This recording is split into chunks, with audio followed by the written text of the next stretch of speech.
Okay, everyone, today is the third of our 2.5D platformers, and today we're talking Crash Bandicoot 2.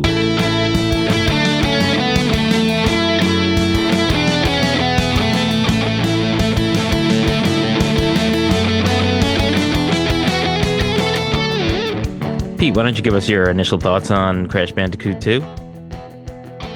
So we got the PlayStation a few years into its life, I believe, for Christmas one year. And we got a handful of games with it, of course. And I really only specifically remember two of those games. So we're talking Crash Bandicoot 2, so that was obviously one of them. For those of you who are interested, the other is Twisted Metal 2.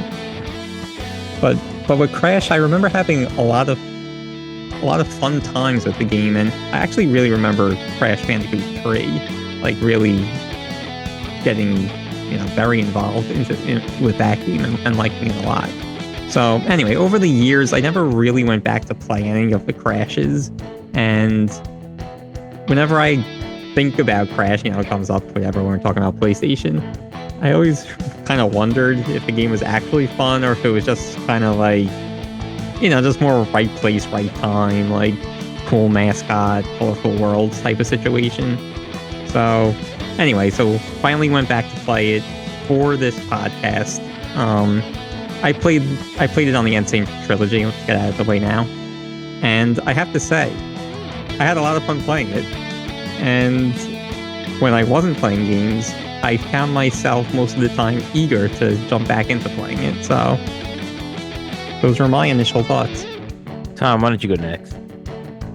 Yeah, it's funny that you brought up that you were wondering if the game was actually, going to hold up. Because I was wondering the same thing about, just how much fun the game is actually going to be going back and playing it again. But yeah, so I replayed it on the Insane Trilogy as well. And I had a similar experience. I did have a lot of fun playing this game. And, they give you a lot to do per level, which is, it has a lot of replay value. Now, we'll get into that later, but no, it definitely held up. I'm excited to talk more about it throughout this episode. Yeah, and I'll just say, Crash Bandicoot is a legend with the PlayStation, and the game certainly lives up to that. But does it live up to my initial thoughts going into the category for this podcast? In that, is it the best of these three? I went into playing these three thinking, well, Crash is going to blow everyone out of the water because it's Crash Bandicoot. And it's so iconic and classic. And while the game is fun, I don't know that it's better than the other two games that we did for this category. But we'll get into it a little bit more as the show goes on. Crash Bandicoot 2, Cortex Strikes Back, is a platform game developed by Naughty Dog prior to their success in The Last of Us, and published by Sony Computer Entertainment for the PlayStation. It was released in North America on November 6, 1997. A remastered version was included in the Crash Bandicoot Insane Trilogy collection, which was released on the PlayStation 4 in June 2017, and then ported to Xbox and other platforms in June 2018. Regarding the show, for those that don't know by now, I'm Anthony, and along with my two brothers, Pete and Tom, this is Brothers in Boss Battles, a video game showdown, and this is how the show works. Each of us picks a game that fits within a genre or category. The first three episodes of that grouping, we will discuss one of those games in detail, talking about the story, gameplay, effect on the gaming community, and more. The fourth episode of that grouping will be our Brodown episode, where we will have a courtroom-style debate, each of us defending a game that we chose while attacking the other two, and ultimately declaring a winner. So today we're rounding out our 2.5D platformers with Crash Bandicoot 2. And I don't know, this doesn't really appear, as far as I can tell, on a list of 2.5D platformers, but there's certainly side-scrolling and 3D elements to this. So I think it's certainly worthy of being in this category, or appropriate. Yeah, this one's probably the least. 2.5e. Yeah, but if you think about it, just kind of in the typical levels, you move up and down and left and right, Yeah, and you jump, and then you jump, and then you jump up and down. but not at So the you same time. yeah. So you're not doing it within the same level per se, though some No, no, levels. no, no, no, no. no. I mean, like, you have your side-scrolling parts where you're going just left and right, while jumping, but that's essentially two dimensions. No, but you could, when you're facing the screen, you can move either left or right to maybe jump on a box or avoid an enemy a little bit, left or right. You're talking about the side-scrolling portions? No, I'm talking about the regular portions. No, yeah. I wasn't talking about those. Oh, okay. So, but that's the majority of the game. The side-scrolling Yeah. portions are No. annoying already. I think it's No, but that's what makes it 2.5D. yeah, exactly. yeah, exactly. Because if you're just We're all saying the same thing. if you're just going but disagreeing with each other. yeah, if you're just going up and down, that's people would argue that that's 3D and not 2.5D. So that the point I'm making is that the side scrolling I think is an important element to talk about since it's in this category. Oh, Yeah. I see. Yeah, but I mean, there's also times where, like, I'm thinking of those like temple levels. Like, I mean, I'm sure there are other examples, but like the ones where you're they have like the stone statues that breathe fire and whatnot. Yeah. A lot of times in those levels, you're like side scrolling, but then you start moving into the 3D plane, like the Z axis and stuff. So yeah. I mean, I think it's appropriate to call this a 2.5D platformer. Yeah. Yeah. Some people might call it 3D, right? Yeah, and exactly. Really, I was like watching some interviews and stuff from the creators, and about sort of the inception of Crash Bandicoot. I guess technically Crash Bandicoot 1, but they really sought out to make a 3D game. Yeah. So that's what I mean. Classify it as 3D. Right. But I think the element, having all of those elements in there, it could be in this category. It's just that you're not like jumping from the foreground to the background, like in Tomba and other traditional 2.5Ds. I think we've done enough of justifying it in this category. Yeah. I'm just saying that just for the viewers, the listeners. So you guys mentioned you played this on the Insane Trilogy. I actually played this on the PlayStation, our old PlayStation. So, yes, that's a good place to start. Like, what did you feel? Because I actually went back and played like a couple of levels on the PlayStation version. Yeah. So I'm curious how you felt just overall about just how it looked, how it felt. Well, yeah, all right. So let me be clear. I replayed it on the PlayStation for the podcast. I had obviously played back in the day when we got it on the PlayStation. And then I also have played it on the Insane Trilogy. And my recollection of playing it on the Insane Trilogy was that it was easier than playing it on the PlayStation. Even this time I just ran through it for the podcast. It must just be a control issue, though, because there were times where I felt like these 30-year PlayStation controls are going to wind up through the TV while I was playing this game. So, but I have and I don't really remember that feeling playing the Insane Trilogy version.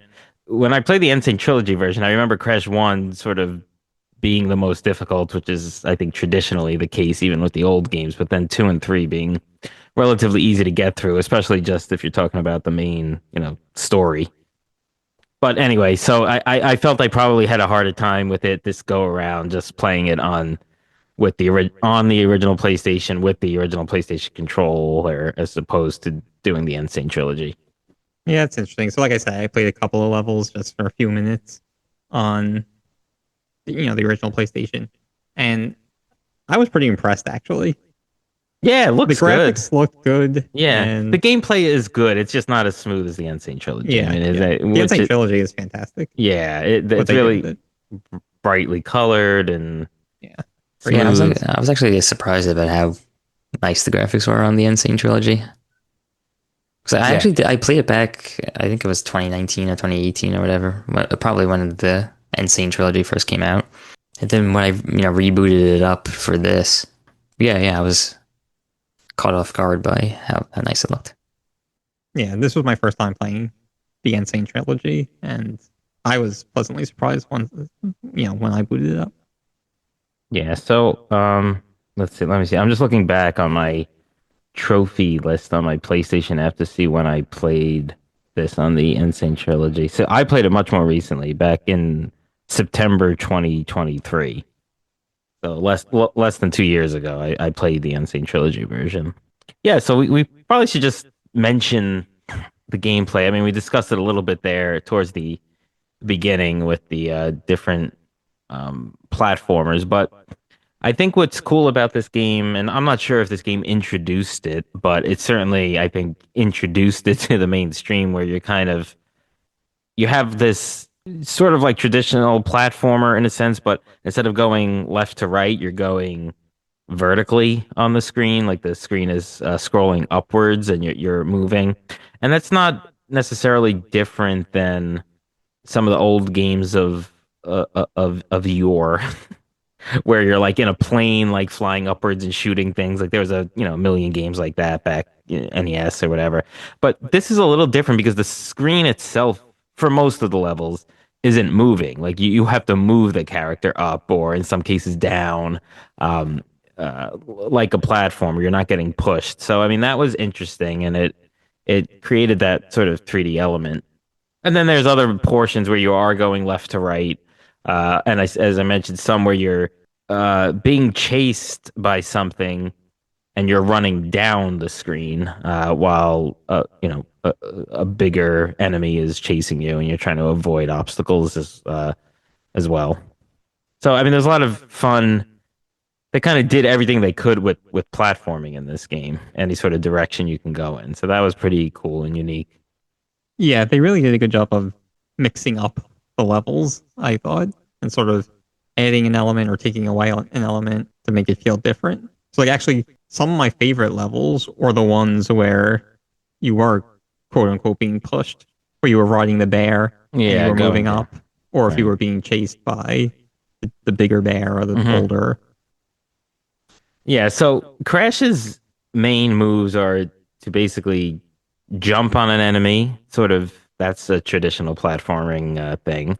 Thinking of Mario and others games like that, or you have the spin attack where he spins and can attack enemies or break boxes, which are sort of a feature of this game as far as collectibles are concerned. Also, the slide. There are some enemies that you had to use the slide.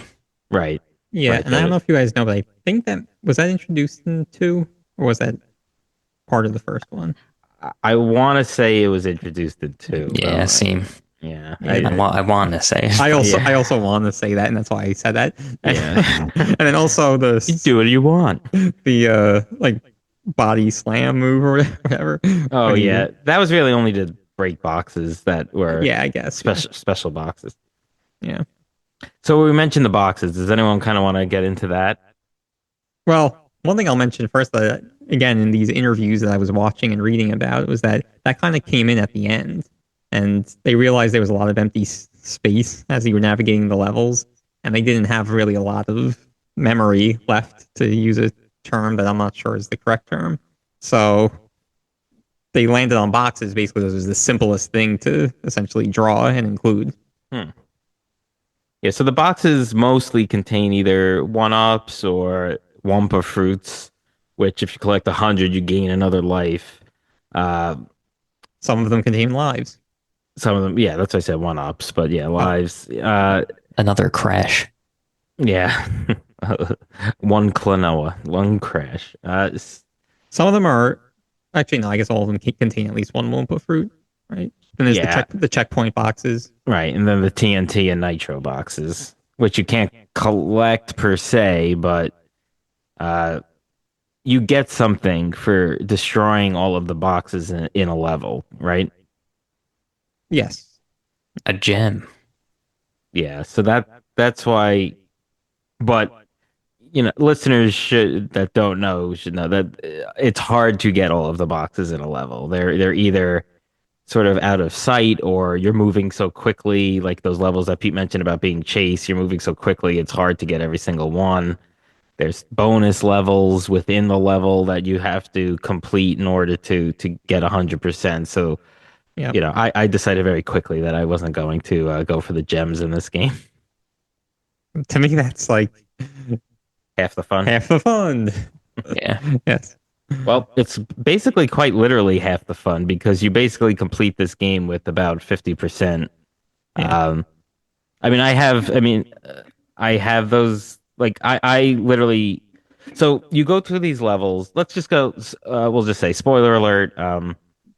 We'll talk a little bit about the story here. Not that it's anything groundbreaking, but following up from Crash 1 in this game, you sort of unwittingly help the main antagonist, Dr. Neo Cortex, by collecting crystals that going to use for some nefarious purpose, but you kind of don't know that. Crash is somewhat of a simpleton. So he's collecting these crystals, and that's how you advance. There's 5 stages with 5 levels within each stage. So there's 25 levels, and therefore 5 crystals, 25 crystals in all. If you collect all of them, you get to the end of the game. There's a boss after each section, so there's 5 bosses in the game. But I got obviously I beat the game in this most recent playthrough. I got 25 crystals, and I got 1 gem, and that was 54% complete. So I'm assuming it's 50 or maybe 51 or 2 if I hadn't gotten that gem. Yet you still beat the game, complete the story, get all the crystals, etc. Complete the story, or do you? Yeah. So you get a white gem for collecting all the boxes in each level. Then there are also colored gems. Well, in some levels. Yeah, so I got a white gem for in so some of the levels have that, it's like a skull and crossbones thing that you go on and it takes you down like a different route. Yeah. I got my white gem in that. Okay. Yeah, so that's like the death path where if you don't die up until that point, that platform is active. Yeah. And then it takes you to like this alternate path in the level. So that's something I wanted to bring up. So every level had the box gem for the gem for destroying all the boxes in every level or in the level. And then I noticed a lot of them had another also like similar looking gem, like not one of the colored ones. But there were a decent amount of levels where you can get 2 of those gems plus the crystal, right? Yeah. So what was that additional gem? Was it always just the death routes, or? No, there was special things. Like there was one thing where I forget what level it was, but it was one of those like where you use that sort of water automobile thing. Oh yeah, like the jet ski kind of thing. I guess, yeah. Kind of, yeah. I mean, that's the thing I can call it a jet ski. Closely associate it with. So, like in one of those levels, you hit a box and then like a timer stops. I don't know if you guys happen to notice that. Yeah, the timer starts. So if you get to the end of the level before the timer runs out, you get a gem. Okay. There was different things to do. There was one, I think, if you collect none of the boxes, don't break a single box. Oh yeah. Oh wow. Fun fact on that one, it was the loading screen said something like "be kind to the boxes" to get a special gem or something like that. Huh. And I was actually able to read that loading screen. Most of them were like too fast; I couldn't even read the message. Yeah, that was my biggest complaint with the NSYNC trilogy, is that the loading times were too short. No, because those hints are usue. Yeah. So I actually went on YouTube just to read all the hints. There's videos out there that just show each hint screen in succession. Oh, wow. So yeah, and to me that's a major. Yeah. Go ahead. No, to me that added so much to the game. Yeah. Like if the game was just getting to the end of each level to collect the relic, first of all, it's incredibly short. Oh, the crystal, sorry. Yeah. It's incredibly short and not that challenging. Some of the levels, and we'll get into it though, are quite annoying. But But yeah, it would be a short game, and I don't know what you guys think. I thought it became a little bit repetitive, and that's where I kind of segue from my initial thoughts, where I went in thinking I would certainly like this better than Klonoa and Tomba, since I hadn't played those games ever, and I played Crash 2 a lot. Um, but I don't know if I still have are of that opinion because those two games are very good and unique and interesting, had a lot of different parts and weren't too long or weren't necessarily too short, although Klonoa was on the shorter side. This, I found Crash kind of repetitive. Maybe a little bit, and we could address that. But I do find Crash to be unique, and I do find it to be not too long and not too Yeah, short if you're doing. it's You know, unique. It's unique to other from the outside, but I don't think it's so unique within itself.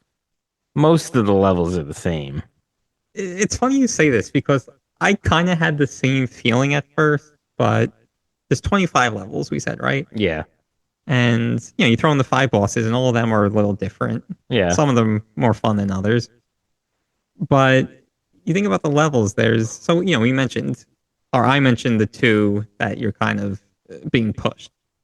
Yeah, you're Where, running away from something, going downward on the I guess the is that the x-axis? No, that's the y-axis, right? The up down one. I forget. I mean, traditionally that would be the y-axis on a piece of Yeah. paper, but Right. Yeah. So yeah. So there's that one. Then there's the one where you're running the bear and you're moving up. So those are two types of levels that are different. oh, the But one with the bear is like the icy like it's yeah, icy. yeah, yeah. Yeah. You're right. You're Yeah, running and and he's moving. He's just moving. You don't really have any control of him. well, you move them left and right while Yeah, you're left and right, going and you up. jump, and you And jump you up and down. jump. Yeah, Yeah. but Yeah, you can't those stop. were different, but I feel like each of the five levels, let's say, of the Each 25, each of the five, e- platforms, each warp platform room, had five warp room. levels. Warp Yeah, room, warp room. Yeah. had one of those, or maybe four, three or No, four. no. Yeah, maybe a couple of them, but there was those two anyway. So then there was more towards the end. There was like I think it was the ruins type. Oh, well, Where I got to talk about that level because that was, so, well, that so was I the was, one but those were Tom different. mentioned where you're going left and right and then up and down and Yeah, everything. yeah, yeah. Very, very difficult level. Those were difficult. Yeah, but that was different than a lot of the other Yeah. rest of the game. Then in the last warp room, I think there's a couple levels where you're kind of in space and you're with that space pack thing. Yeah, Where those you're kind of, sucked. Those sucked. Yeah, those are awful. Those are awful I too. disagree with that too. But anyway, so there's four different right there. And then there's some regular ones with, you were in the sewers, you were in sort of with that first level, which is, I don't know, a beach-like level maybe. You're doing different things, and then you're moving from left to right at some points in most of the levels, kind of in the bonus level or some different parts. I didn't feel it was repetitive. Exactly. Because That's what I'm trying to make the point. honestly, like there were times where I wanted to replay levels to get like the gems and stuff. Obviously that's how you do it. Yeah. Yeah. But like I didn't feel like discouraged to do that. Whereas like if I was like thinking that the game was very repetitive, I probably wouldn't have wanted to do that. If that makes any sense. I see your point, but I mostly disagree with it. Mm. I don't think that was really a major problem. I feel like maybe there's one too many of like the same style of level for a couple of them. Like maybe there's one too many sewer levels and Yeah. like that. And however many there were jetpack levels, too many of those. Did you want to talk about the ruin levels? Yeah, no, that was just an incredibly difficult level for me. I remember just dying a ton there. Let me see if I can get some more specifics on it. Yeah, so I think in the third warp room was the first of these. I'm talking about one in the fourth room. It's level 19 technically. Ruination. Yeah, Ruination, yeah. That one it was just very difficult to get through. Yeah, it's hard to say exactly why. It's just a combination of everything. I mean, there were plenty of times where I felt you had mentioned those heads that spit the fire out. And I wound up getting burnt by those. I felt like I was jumping over them or not really getting attacked by them, but it's hard to sometimes tell on that y-axis. So it's or what we're calling on the y-axis. Yeah. And To me, the trickiest part was the platforming on the y-axis. I think there was one point where there was like it's hard to tell where kinda you're landing. 4 platforms that were rotating. Oh, yes, that was, and they're rotating not like on a actual axis, so they're like slanted a little bit, and you're jumping across while the thing is slanted and spinning. And there was so many times where, like on the second or third platform, where I landed on it, and then I just was like fell off it. Like it was very annoying, very annoying. Yeah, the end of the game does get a little tricky, but yeah, to me, again, if you're not trying to 100% it, it's not that tricky. Yeah, it was a little bit annoying, but yeah, that I wanted to, even if I was going to go back, I wanted to beat it first and then would go back to 100%. But after beating it and with some of those levels, I was like, I'm not gonna 100% this, so I'm not even gonna try to 82% this or whatever. So like that was sort of my thinking. I had a different philosophy. I knew I wasn't gonna 100% it, but I was trying to kind of do as much as I can without, retrying a level 40 times and throwing the controller. Yeah, there were some levels where I was just like, this isn't worth trying to get the gem. Yeah. Well, that's I think I felt that no more than in those jetpack levels. Actually, anything where you were riding something, the jetpack level or the bear levels? No, not even the bear levels so much, because those I feel you could just figure out. You just learn the pattern and get there. Yeah. But the jet ski one, those were difficult too to get everything. Yeah, but those you can I didn't think so. Go back and forth. Yeah. If you miss something, you go back. Yeah, the jetpack ones you couldn't. The jetpack one you could too, but it was a lot more difficult. The controls on that thing were just not intuitive to me. Yeah.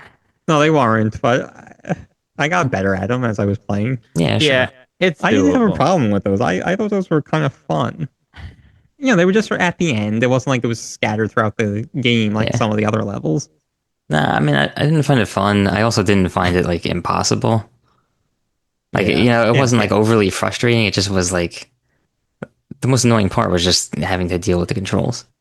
I don't know if the controls improved in the Insane Trilogy or not from the original, but I think they do. I think it's just smoother. I don't know that the controls are any different. But the controls are way better than Diddy Kong Jetpack from Donkey Kong 64. Yeah. Can't really get any worse than that. Yeah. I just felt like, this is one where it might have behooved me to play the Insane Trilogy, because I might have been more inclined to try to 100% it, where I could have gotten a trophy out of it. Whereas like doing it on the PlayStation 1 is like, all right, I guess I could screenshot this and show people, but it's not even that impressive. Yeah.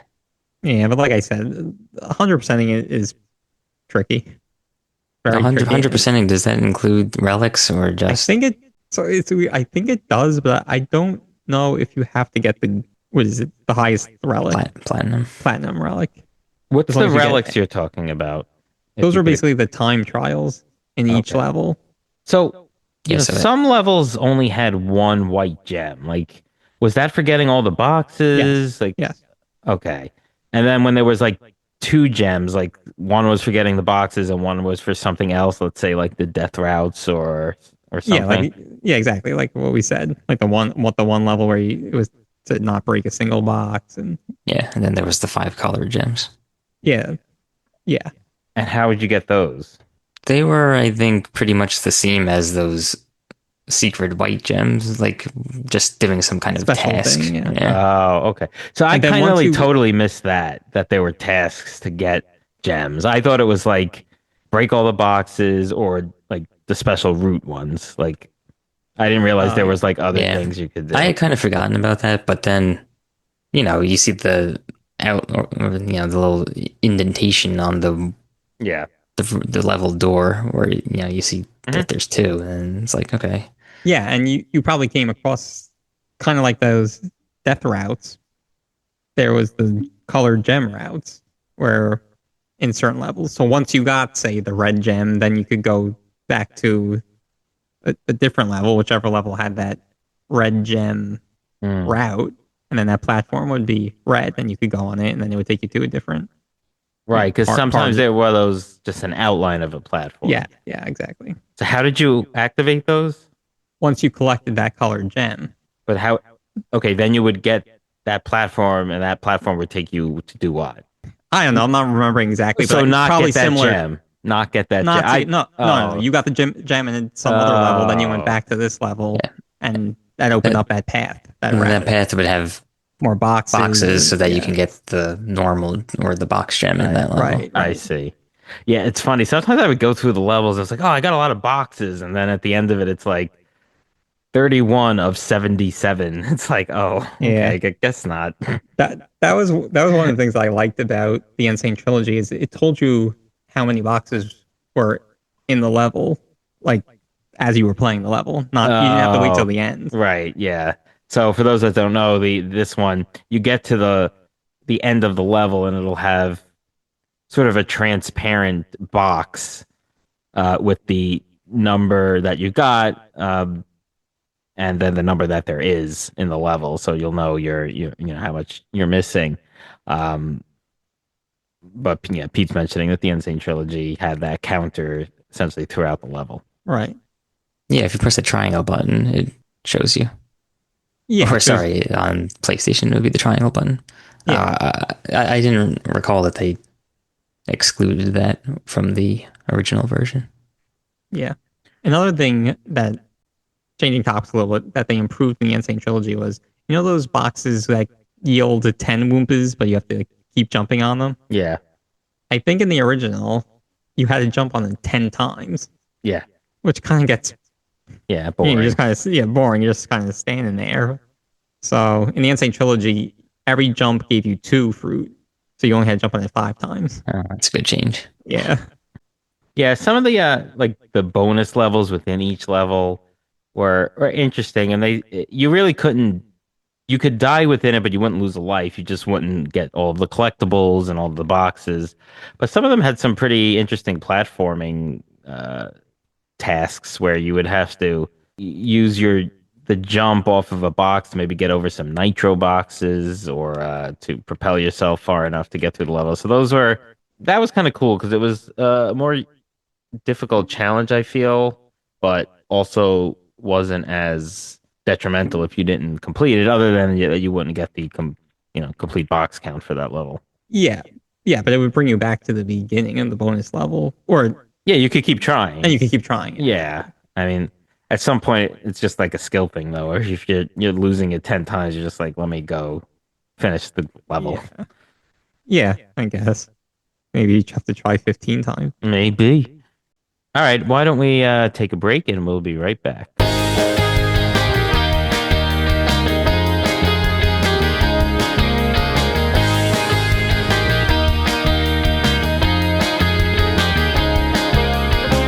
All right, so for this week's mid-episode filler, Would You Rather answers, and we asked what Tomba-related task would you yourself want to partake in to reap the rewards of? Would it be to save Baron the dog and get the power essentially of teleportation, help Charles find his pants to gain swimming abilities as well as the ability to use a parasol to glide through the winds, or help the Tree of Knowledge regain its health so that you can have the answer to any question you may have? All right, so what'd you guys think? Tom, why don't you let us know what you would choose out of those 3? I would choose helping the Tree of Knowledge regain its health. I think that being able to know the answer to anything is very valuable. Pete, what about you? I don't know. To me, knowing all the answers, it reminds me of like a Twilight Zone episode. Like, it sounds like a great gift, but it's actually a curse. Yeah. So I don't. I don't want to be Right. burdened with that. Well, you don't have to ask it things that you don't want to know the yeah, but answers to. knowing, It's too tempting. yeah, exactly. Yeah. I feel like it would. Knowing You would never try to learn anything if you could just know anything instantly. I was thinking more just like, what are the winning lottery numbers for tomorrow? exactly. Yeah. Yeah. When am I gonna die? When, Yeah, all yeah, this yeah. stuff. Nah, I don't care. So I'm about not gonna go with that. And then teleportation is obviously cool, but for some reason I have this like, I just worry that you kind of get like stuck in the matrix or something when you're teleporting. You keep going- Transporting matter. You keep referencing this with it's essentially the X-Men Nightcrawler situation where it's like he gets stuck in a wall if he's never been to a place and he tries Right. to teleport there. Exactly. So by default, I'm gonna have to go with the swimming. And parasailing shooting Oh, thing. yeah. Oh yeah. Yeah. Well, I'm going to go with the other option that hasn't been chosen and use the teleporting. I just think that would be a very useful skill or ability to have to get places quickly and still be able to Instantly, go wherever really. you want. Yeah. So, all right. 3 separate answers here from the 3 brothers. We hope you enjoyed the question and last episode.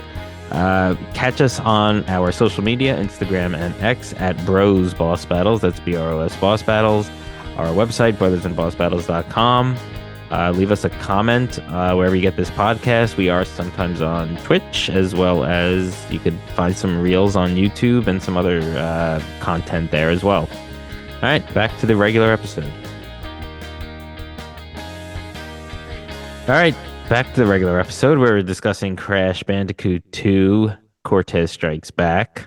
What else do you guys want to mention about this game? So I wanted to ask you guys if you reached the secret warp room. So it's actually a 6th. Yeah, I didn't and saw that existed and wanted to ask you guys about it. I feel like you guys do more of the secret stuff than I do a lot of the times. Tom, did you? I didn't do it. I in did this not do last, it either. Yeah.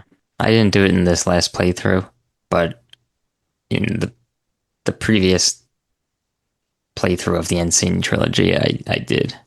That I actually checked back. It was actually 2017, which is crazy. Oh wow. Yeah. Oh, that's right when it came out. So there's 5 separate ways to enter the secret warp room, and based on which way, you have to use all 5 of those ways, right? Depending on which, whatever you want to call it, entrance you use, and you're only able to enter one of the secret levels in the secret warp room, if that made any sense. So, Oh, so it you can did. only, you can only access one level based on whichever level you entered it from. right. So there's essentially 5 secret levels, and you have to get to them from 5 separate ways. Yeah. Okay. And they're not really 5 secret levels. They're kind of secret paths in old levels, Oh, okay. I think. So a couple of them I did. I don't know if I remembered this from like way back when, but in Totally Bear, so that's you're running away from the giant bear, right? Mhm. Towards the bottom of the screen. And then he breaks the ground, like a bridge or something. A Yeah, couple the of times. bridge. Yeah. And then he falls down and you reach sort of that checkpoint. If you go Yeah. back and jump down in there. Oh, I kind of remember this from 20 years ago. I or remember whatever. that, yeah. But Yeah. that wasn't a secret. That wasn't one of the secret entrances, was it? Yeah, I'm pretty sure it was. I thought that was just- that's unbearable. Mm. That- Oh. and then So it there's takes you yeah. to the secret path in Totally Bear in the secret warp room. Gotcha. Yeah, it's like you would never know that. So is there any Yeah. when you jump down into that pit? It's just like that's it. That you have to like do any more platforming or playing through the level No, to I think get to. No, Or I that's- think that the next scene is secret warp room. Oh, okay. Yeah, you would never know that, but it probably was a hint. Actually, now that Yeah. I'm thinking about it, It's like go where the bear goes or something. I don't know. clever. Did they have those hints on the PS1 game? I can't say that I paid much attention to the loading screens, to be honest. I feel like they wouldn't have. But I don't know. Then you really would never be I able to thought figure they, it out. I assumed they did. I really can't say. I forget. Maybe.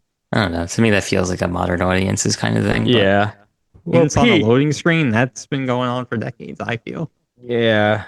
Yeah, and Pete, well, you said you looked at those like stills of them on the YouTube. Was that the Insane Trilogy or was it the PlayStation 1 version? I didn't note which Yeah. version. Like, I don't remember. So that was like the most yeah, not really obvious one, but for whatever reason, that one was clear to me. there was one I was reading back. It's after one of the levels where you're riding on the polar bear. He throws you off, and then you see like these little platforms behind, like, so he throws you towards. Yeah, I'm trying to think of how to describe at this. the end of Bear Down, he kind of flings you off, and it's like this giant like gap. frozen. Yeah. Yeah, gap, or is it like frozen pond or whatever? And there's just these little like ice platforms, maybe, or something like that. No, they're like some like round disc-like okay. objects floating in the water that you have to jump. Right. Yeah. So normally, That one you could kind of see. Yeah. Those like odd-looking things that seem kind of out of place. So it's kind of like, oh, I wonder what that is, you know? Yeah. But this is, I don't know. Things like this are cool to me in games, like these kind of secret things. Yeah, they're cool. I just feel it's so hard to access without a guide, though. I mean, this was sort of still in that era where people didn't have a billion games of backlog to play, so I guess you could really explore a lot of each level in the game and try to uncover them yourself. And then the fact that there were indentations to put gems and crystals kind of clued you into that there was more things to do, and the fact that there was a tally of the box totals kind of clued you that there was other things to do. So I guess it wasn't totally out of the blue, but I feel like it would be pretty difficult to find some of this stuff. Yeah, I mean, especially like that one, like jumping into a pit, you know, and it's hard. Like you don't want to well, maybe if you're replaying the level for a bunch of times, but there were some where, like the one I was just talking about, where it was like, you know, I kind of struggled to get through this level. Like I don't want to like risk dying for some secret that may or may not be there. Yeah. So I'm just going to complete the level and move on. Yeah, I'm pretty sure you could also, though, kind of go into that end level tunnel thing, collect your gem or your crystal or whatever, and then come back out. And even if you die, you would still have that gem or crystal. But you have to restart at a checkpoint. If you died, yeah. Right. So if you jump into a pit, it's just a pit. Then, yeah, exactly. Then yeah. But then you know, if it's tough to get from that the last checkpoint to the end of the level again. Yeah, but the level, I never really encountered that dilemma. I just completed the level and then went back and did it again. Yeah. You can always do it again, like if you want. And I just feel like, except for maybe a couple of the most challenging ones, most of the levels, once you completed it once, it wasn't that hard to do it again. You know, because then you start to learn. Yeah. I guess it's more like if you got all the boxes. Yeah. No, then I wouldn't do that. No. Yeah. Like I feel like that happened to me. I will say this. I feel like rushing in these levels, and that kind of goes to the, you know, you play it again, you kind of think you know it all, and you might try to rush through it. I feel rushing really puts you at a disadvantage as far as, I don't know, not dying in the levels. So like these levels aren't that hard if you really can and do take your time, but if you try to go through it quickly, they become significantly harder, and that just kind of goes to me not wanting to 100% it, because like if you got to do time trials and stuff like that, it's like, oh, that's gonna be, it's gonna ramp up the difficulty in the exact same level, and I thought that was sort of a turn off to me. Yeah, there was a lot of times in levels like the level would start off with like an enemy doing something, like there was one, like there's like a guy, like a scientist guy, I think, shooting like a flamethrower or something. Yeah. And then he stops, and then you can like hit him, spin attack him. Yeah. But like you have to like when you start the level, like there's no way to like really kill him before he starts doing that. So you have to like come out the door, wait, for Yeah. him to finish his attack and then Yeah. kill him. Like it's annoying when you have to like if you keep dying and you have to Yes. keep waiting for Yeah, that. yeah. For And there sure. was a few instances of that. Yeah, I remember that level, and that's Also, one of the sewer levels he's yeah. primarily in, and it's like basically he's flame throwing, and then like it's like when your flashlight stops working and you hit the batteries to try to jolt them, and that's what he does, and that's when you have to hit him. But yeah, that's annoying. Yeah, just like that forced waiting is kind of. I Yeah. mean, I understand like sometimes with like the like was like electric eels like Yeah. while Yeah. shooting the water. Like I mean Right. that's fine, but like to start the level was really like annoying. Yeah. Yeah. The one that I recall the most was I forget if it was plant food or it was one of those levels, the types of levels that you use that jetboard thing. But it Hmm. was like the very first thing was kind of like you had a time like jumps on like one or two platforms, and like if it was you know not near you, now you have to wait. So Right. like Yeah, well, I and mean I that's kept part of platforming though. I mean, it's yeah like but yeah, that and then like there would be those hippos to jump on and you somehow would have to wait for those yeah. and I mean yeah, I guess it's only annoying if you keep dying and have to yeah, keep doing yeah, it, exactly. So I which is think, annoying in itself. So I think when talking about Crash Bandicoot, and this may be more appropriate for a Crash 1 kind of discussion since it was the initial introduction of this character, but who knows if we're ever going to do that game and we're doing this. But I think it's important to talk about like what, PlayStation seemingly wanting Crash to be a Sonic or Mario level mascot for the system, as well as the success of this game, because this game was very commercially successful. Unlike Tomba, which sort of gained a cult following after, which we mentioned last week. But this was in the top 10 best-selling PlayStation games of all time. I believe it was number seven, based on the list I'm currently looking at, if that's accurate.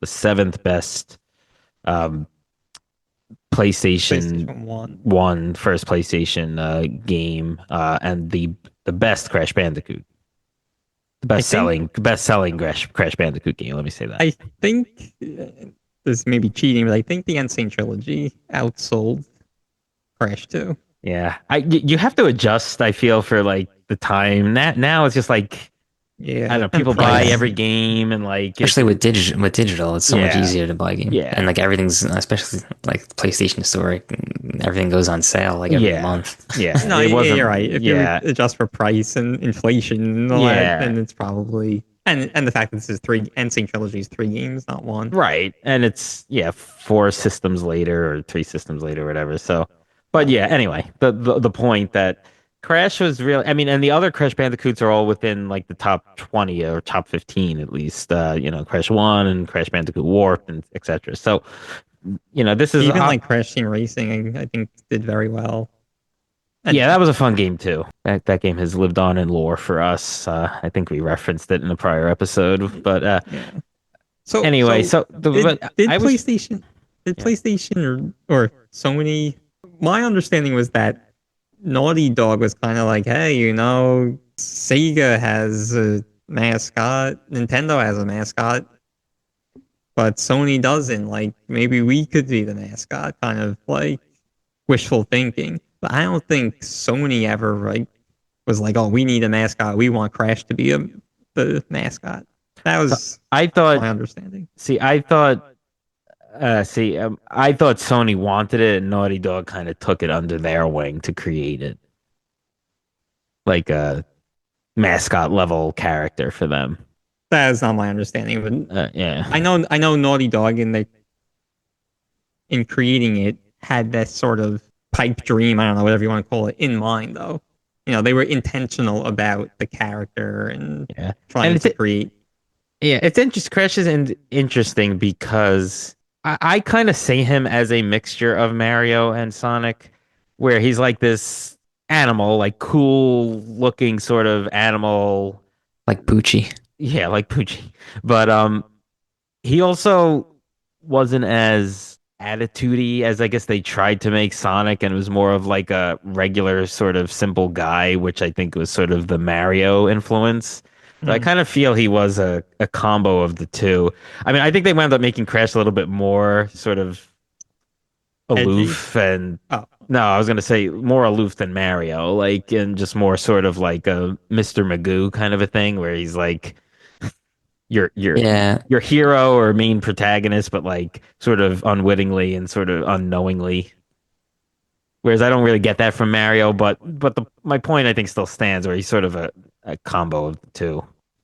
it is an interesting point. I mean, I Naughty feel like Dog they should have doesn't gave. acknowledge it that way. Yeah, I was gonna say like I yeah. feel like they should have gave him like the ability to speak. I feel like he doesn't speak in any games. Oh, that's true. And there is speaking in this. The villain, Dr. Neo Cortex speaks. Some of the other villains, Coco. Coco, his sister speaks. Yeah, yeah. That kind of just made him seem dumb. Yeah, like but if you're trying to make a mascot, I don't know. I feel like they should have a little bit more. I mean, he had personality, I guess, Yeah, yeah. Yeah. but I don't know. It's funny. I don't know if this is true, but I'm on like the Crash, like some site, and it's just Some reminds me of The site. Simpsons. It's initially choosing to create a character called Willy the Wombat. No, I think that is true. It's just it reminds me of that Simpsons episode with what was- Dash Dingo. Dash Dingo. Oh, That's which is essentially a parody of this, I Crash think. Bandicoot, yeah. And what was the dog? Dinner dog. Well, that's something different. That was a different Completely episode. unrelated. Yeah.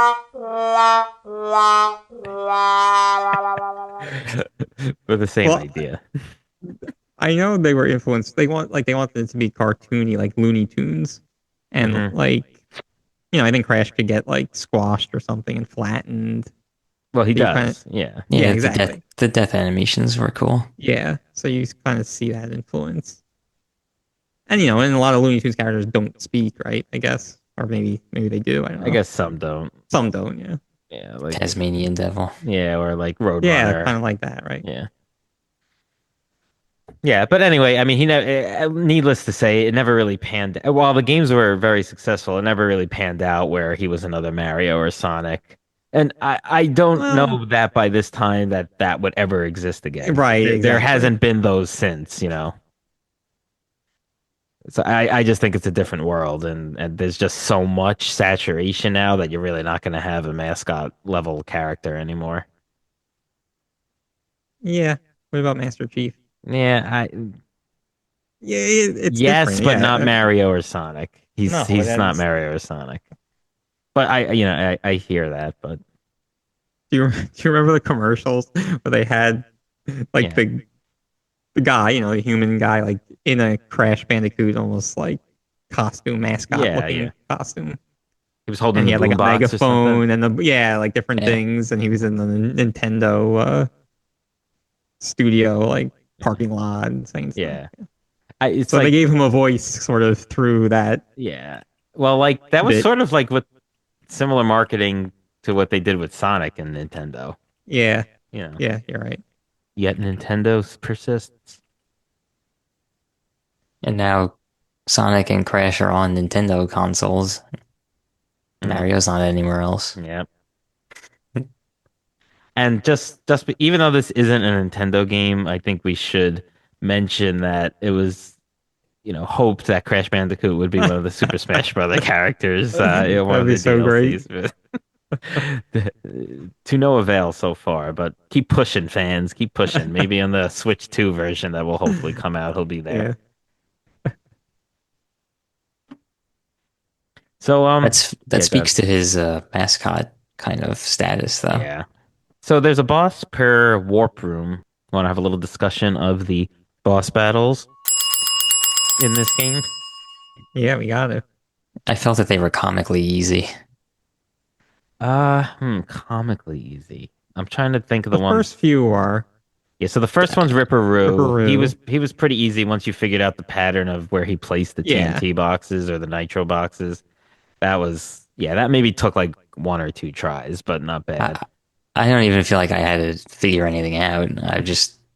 Maybe I got lucky and was moving in the right spots, but I don't think know. I beat that on the first try. So Yeah, I'll I say think I that. needed like two or three tries. The on next that. second one was the Komodo brothers or dragons or whatever they're called. Oh, That one I think I beat on the first try. Yeah. Like you had to hit one into the other, like avoid their attacks and then Yeah. One of them would sort of like fall, and then you had to hit him into the other brother. That gave And me no trouble at all. Yeah, that one was easy. And then there was the Tiny, the tiger, where you have to yeah, that sort one was of, fun. yeah, you had to make him fall when the platform was falling, like sort of entice him to go onto the one that was falling. The first couple of hits on that were easy, but then like a lot of the platforms fall, like even when you Yeah, get him down, so you have to make sure you didn't fall. So that was a bit tricky. yeah, that one Uh, definitely took me a handful of tries as well. yeah. And then there was Engine. That one I think That was was tricky. a little Yeah. trickier. That was the one Not where like he was in And hard. it that took a big little longer machine. to beat too. You had to Yeah, throw the Yeah. Wampa fruit at him, right? yeah. Yeah, that one was a little trickier.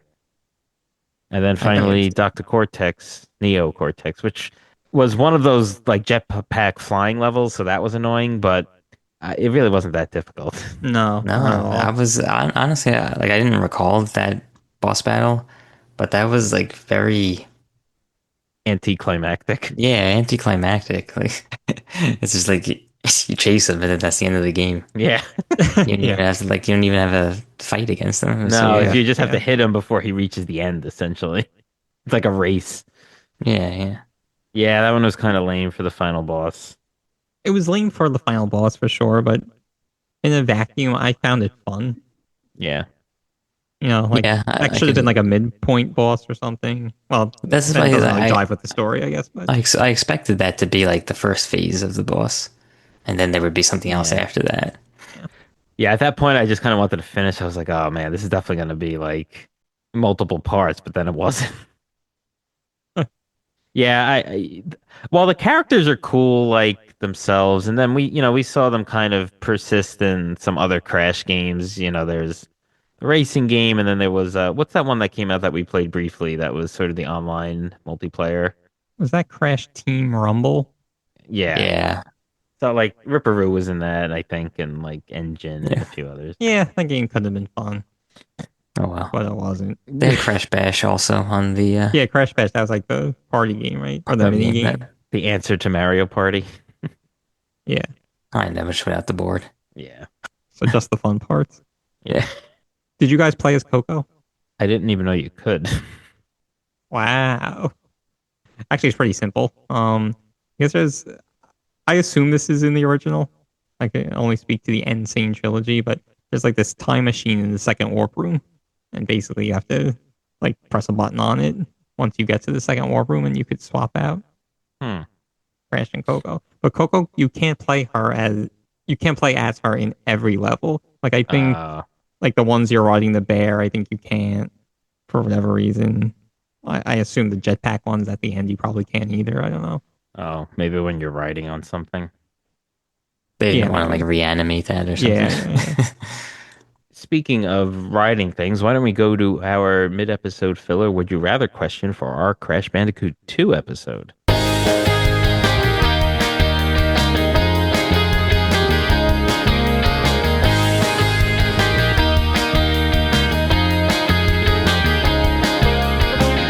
All right, we're talking Crash Bandicoot 2, and we decided to come up with a little Would You Rather question based on this game. And we've been mentioning the various different vehicles that you ride in this game in certain levels. And we'd like to ask you, which one of these three would you rather ride to get to where you gotta go? A flying jetpack. B, a jet ski called the jetboard. Or C, a polar bear. Give us your answers on our social media sites, Instagram and X, where this poll will be posted. You can comment on brothersandbossbattles.com or wherever you get this podcast. Check us out also on YouTube and Twitch at Bros Boss Battles, BROS Boss Battles. Make sure to like and subscribe to get access to all of our episodes and notifications when new episodes come out. All right, back to our regular episode. All right, so we're back talking Crash 2. I don't want to be remiss, but did anybody mention the Aku Aku masks yet? No one did. No, Well, that actually, was, And we What? would be remiss if we didn't. So and we don't want to be remiss. no, yeah. Let's not be remiss. But I did want to inquire about one thing. So, well, I mean, I'll save that for after we give a little background on what we're referring to here.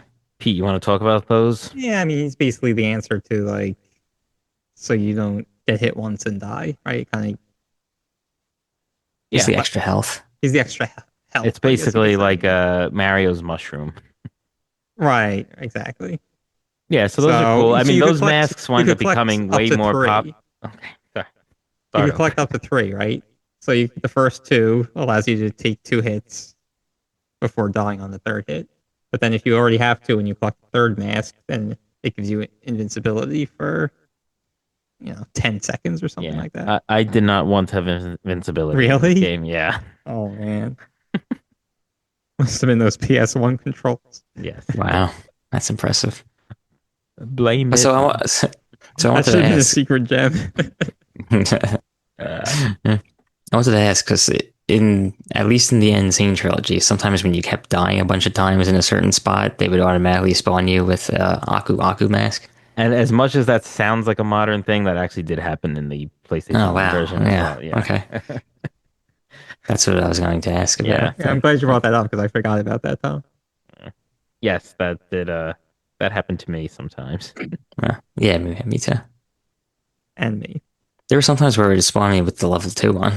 Oh, that I don't know if that ever happened to me. I think, was it the scenario where if you died a few times, it would spawn you with the level, like the first level one? And then if you still kept dying, I think that's what it was. yeah. Yeah. Yeah. You had to have had a lot of lives. Yeah, yeah. So the other mechanism I guess we could talk about is that I believe it's unlimited continues in this game where you would just have to start back at the warp room essentially and not at your Yeah. checkpoint, but it really Yeah. wasn't too onerous of a consequence. No, but it was annoying only having a few lives. Yeah. Yeah, because sometimes these levels it took practice. So you get through part of it, die, and then you get, start over, get through a little bit more of it, die. And if you didn't have a whole bank of lives, Yeah. you could possibly get to the continue without completing the level. Yeah, exactly. You reach a couple of checkpoints, and then if you lost all your lives, you have to start all over. It kind of Yeah. stinks. Yeah. So we kind of touched on it, but do you guys want to discuss favorite and least favorite levels? Yeah, but I think we should just label it as favorite and levels that make you want to throw the controller out the window. Because that's how I felt in some, like Runation, like I mentioned. I'm trying to think if what level gave me that feeling. Yeah, I remember it was. Let's see. It was I noted one down called Hanging Out. It was level. It was on the fourth. Yeah, it was the first level of the fourth The warp fourth. room. Yeah, That was a sewer level, I think, wasn't it? I believe so. Yeah, Those parts were annoying. The hanging parts where you jumped on like the it was kind of very hard to fence. like. The depth perception for me was Yeah. harder to find those. Yeah. Yeah. And you kind of have to wait for an enemy to cross, and then you would. Yeah. Yeah. Yeah, I did not like that. Yeah, that part. that was sort of the primary thing there. Yeah, those levels were tough. I remember 19 and 20, which were Runation and Behaving, being very difficult. And Behaving was where the ones where you could like sort of burrow underground to avoid the Yeah. bees. Yeah. But Yeah. there were some parts where like the bees would come really quickly and get you and kill you in one shot, and just other difficult platforming parts. And that was one of the levels that scrolled upwards where you were running upwards, but I had some difficulty with that. I really didn't have. I mean, look, I know we're making fun of me a little bit, but I didn't have so much difficulty with this game. But it was levels 19 and 20, which are Runation and Behaving that I just mentioned, and then a few in the fifth warp room, which was obviously the last warp room. So things got a little bit more difficult then. But yeah, that's really where it started getting a little bit more uh, annoying. I think behaving was probably the worst one for me too. And like to get, because I was trying to get the all the boxes Mhm. gems, and so in that level, I think there's like kind of like a fork in the road where you could go left or right, and then you kind of go down one path, and then you come back up or Yeah. come back That down, was- I guess. Yeah. And that was very annoying. There were a few levels like that Yeah. Yeah. where you'd have to get all the boxes, go like all the Yeah, way but- down and then back up and back down again to But get in to this the level end. is particularly challenging, I felt, and annoying. There were some enemies in the stages of that fifth warp room that were particularly annoying. The ones that had those like giant metal things that would push you forward and off the platform or into a like Yeah. sometimes you'd have to jump. There was one in particular where you had to jump over a nitro box and then but land close enough to the nitro box and not the enemy where he would just automatically push you into the nitro box. So that was very hmm tricky. Yeah, I know what you're talking about. Yeah. Yeah, I was in those. like piston it away. Yeah, well, those I forget exactly what level, but those enemies are Those themed levels. Yeah. yeah are in Yeah, piston it away a lot. Yeah. I could say that even on a clean podcast. the last level was pretty tough too. The was spaced out. Yeah, was that one of the jetpack levels? No, that was Oh, like one of the same demons piston it away. oh, right, yeah, yeah. I mean, it made sense that that would be the like one of the hardest ones, but Yeah, yeah, yeah, sure. no, Yeah. definitely. Yeah, that and then just sort of generally, oh, pack attack. That was one of the pack levels, right? Jetpack ones. Yeah. Makes sense. Yeah, I mean, yeah, I didn't feel like I struggled with those that much, but they just also aren't that fun. Yeah, Yeah. because you couldn't like I don't know, you have a jetpack, you want to go fast, and like if you go fast, you are definitely Yeah. dying. Yeah. I mean, there was so many hazards and there was like the hot pipes you couldn't touch into, and then other things. It Yes. was Yes. yeah, pain. And I mentioned it, but my favorites were the ones when you were riding on the bear. That was Those very are fast. Yeah, It was I fast like those paced. too, and they were I like unique. the chase ones too. Yeah. And it was funny. I was watching a YouTube video of a guy who was saying like his least favorite levels. I was Maybe like, he was like, maybe he was really good at the game. but anyway, he said that he made the claim that he didn't like these specific levels that we just mentioned, the riding on the polar bear and also the chase ones. And he he claimed that they were forgettable, like unremarkable, unmemorable. And I found that confusing because I feel like those are like, Yeah, that's iconic just and dumb. very memorable parts of the game. So Yeah. To me, piston it away was very forgettable. Yeah, like it or not, I kind of think those riding levels were the ones that stand out to me the most. Yeah. Basically, those two types of levels and like sort of the first level, like beach level or whatever you want to call it. Yeah. Those are basically the ones that I remembered Yeah. from when I Yeah. was playing as a kid. Like I didn't remember the jetpack yeah, true. Yeah. or piston it remember- away. The jetboard. All right, so we're gonna be finishing up our Crash Bandicoot 2 episode shortly, but we have a few more things we'd like to discuss. I think the sound and music in this game were very good, quality in both just how it fit the game itself. Yeah, it was definitely like kind of charming. It added to the game. Nothing in particular really stood out to me as like, wow, this is amazing. Yeah, I kind of like the main theme. It kind of sticks in Yeah. my head. That's a good point. Yeah. And yeah, the levels were sort of kind of went with what type of level it was. Like the more jungly levels had sort of drum kind of feel to it. And like bongos and stuff. I thought it was fitting and some of the other stuff. But yeah, and like we mentioned, Crash didn't speak, but the other characters did have speaking lines, which it's cool. Yeah, that was cool. You're right about that. Yeah, Cortex's voice was good. Yeah, yeah, he's good.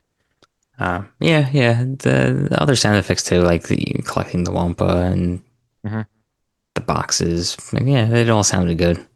Yeah, yeah, Yeah, no, nothing much. It was Fun. solid, just solid. solid. Yeah, yeah. Good word, good word.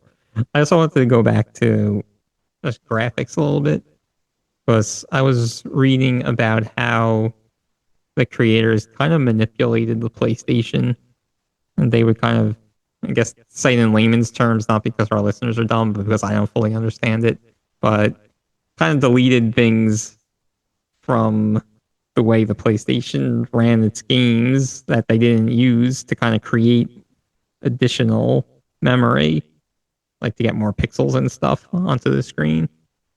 And so the game looks great for the time, and there's a technical reason why that's true. And another thing that I found interesting about the graphics is that they devoted a lot of the pixels to Crash Bandicoot himself and less to the environment, which apparently wasn't a very typical approach for the time. And that just went to how much emphasis they were putting on Hmm. the character and his sort of expressions and things like that. There's something else you mentioned during the break, Pete, that you want to address. I'm forgetting what that was. Was it the different endings? All right, yeah. So, the normal ending that it sounds like the three of us saw Hmm. is pretty Yeah. You win. lame. Yeah, yeah, basically. Yeah. And You foiled Dr. Cortex's plans yet again. or did you? Yeah. Or did you dot dot dot question mark? Sets up Crash Bandicoot 3. Yeah. But But then if you also, I don't think you have to 100% with the relics, but if you collect all the gems for Yeah. Embryo, then there's embryo. the true ending, let's say. And we'll let our listeners collect all the gems to find that one out. Because it's nowhere to be found on YouTube or the internet. You better complete that game, listeners, and collect all the gems. So on that note, do you guys have your stats? Well, Anne, you mentioned you were 54 or 56? 54%, which was one gem in addition to the obviously 25 crystals you had to get. So I only did that one extra thing, and it was one of the death routes, yeah. death routes, cross skull and crossbones, whatever. Tom? Yeah. For this most recent playthrough, I was at 70%. I got 17 gems, including the blue and purple ones. But so I had my save file from when I played in 2017. That I got 79% and 21 gems, but I got 4 of the colored gems too. Oh, nice. So I got 86% complete. I think I just missed one of the gems, the yellow gem, and then a bunch of the time trial relics. Like I did probably close. Maybe I did 10 of them. I don't know of the relics. Did every level have a time trial relic? Yeah. Oh, okay. Yeah. I did 1 or 2 this most recent play just to give it a shot. Yeah. But I wasn't committed to like getting the top. Did you got the platinum in some of them? I don't know if I got the platinum in any of them. I think those you need to be like near perfect. Yeah. Do you get the gems even if you don't get the platinum? You just have to like how do you get the relics, you mean? Yeah, how do you get the relics? There's certain times that are associated with, I guess, what? Gold. And that's after you can only access that after you beat it, right? The level. I think it's after you. Is it after you beat the game? Doesn't Cortez say something like? No, I think you can do it after you complete the level once. Oh, okay. At least in the Insane trilogy. Yeah, no, that's probably. Did you guys ever back in the day 100% this? Like on PlayStation when we had it back then? I don't think I did. No. Yeah. Tom, do you remember? No, I don't think so. Yeah. Actually, I was just checking out. I think they're actually gold, the highest relic. Oh, okay. Or I don't know. I'm seeing conflicted information online. Yeah, well, there are different levels, and I don't think it matters what level you get to increase your completion percentage. Oh, so if you just get the lowest level, yes, yeah, that counts as all you need. Yeah, but I was reading about these speed shoes. I don't know if it was in Crash 2 or some other one, but I remember reading that and that kind of deterred me from doing the relics. I was deterred from doing a lot of these extra things.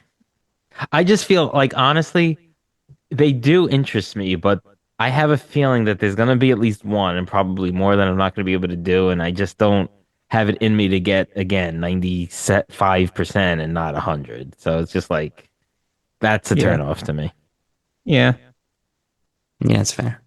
My philosophy is let me do as much as I can without getting too annoyed and frustrated and angry. Yeah. So anyway, I did the 86%. I had fun with the game. All right. Should we give our final thoughts and recommendations? I think so. All right, Tom, why don't you start us off with this one? Yeah, I'll start off by saying that I recommend this game. Kind of like a common theme that has come across in this category is the idea of finishing the game and then cleaning up. I think that's great when a game could make you feel that way too. And by that I mean, to want to keep playing even after you already, completed the main objective. And this game gives you plenty to do. Realistically, you're going to be playing these levels, multiple times each, at least twice, usually. And, it's, at least in my opinion, it's fun enough to warrant replaying the levels multiple times. And, it's got a good challenge to it. It's not overly easy, aside from some of the bosses. But also, it's not... I didn't find myself getting super frustrated with this game. So yeah, I mean, there's a great balance there.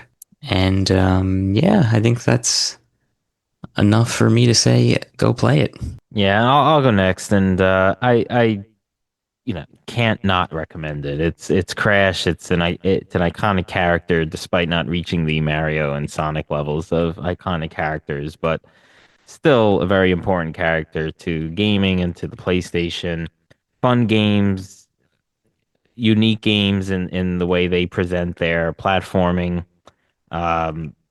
Certainly a challenge, and you are sort of in control of how challenging you want that to be, whether you're just going to run through the levels or whether you're going to try to 100% it or somewhere in between where you get some of the collectibles. So I think it's definitely worth playing. It's probably a good idea to just play it on the Insane Trilogy. You get the other two Crash Bandicoots in the trilogy. With in buying that, it's obviously easier to track down than the original for the PlayStation, and you get a little bit more smoother graphics and controls. So that would be my recommendation, but certainly go out and play it if you haven't, and enjoy. Pete, take us home. Yeah, I mean, there's a lot of reasons why Crash Bandicoot saw so much success in the 90s. Sort of the graphical achievement that I just kind of touched on, the lovable character, and I think echoing similar points to what you guys made, the game is very simple to pick up and play, right? There's really no tutorial. It's just, you kind of just thrown right into it, but it's also challenging to complete and even more challenging to complete all the optional tasks like collecting the gems and stuff and the relics. So I was surprised with how much I kept wanting to boot up the game day after day to collect more things. So, I mentioned I ended up getting all but one of the gems and doing probably half the relics. So I really had fun with this game in 2025. So 30 years after its release. So yeah, I urge everyone to go out and play the Insane Trilogy. In particular, Crash 2. It's probably the most approachable, and it is the best-selling Crash game. So I also recommend.